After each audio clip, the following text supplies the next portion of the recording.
What is up, everyone? This is Motorola. Today I'm going to show you how to unlock your core voltage control in MSI Afterburner for your graphic card. So let's get right into this. So if you're trying to essentially unlock the voltage control, so you can basically play around with this, lower, increase, whatever you want to do to your voltage, fairly straightforward to do. So you can't do it on this after you download it straight up like you can do with fan and whatnot. So the way you specifically do it here is you click into the settings option that you see here.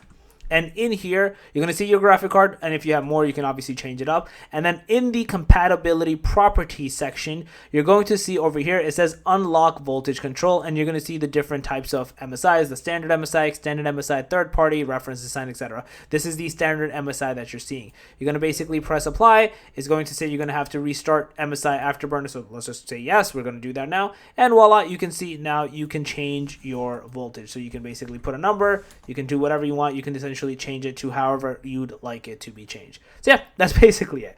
If you guys are like the video, please make sure to subscribe, click that notification bell on that. Mo tutorials out. Peace.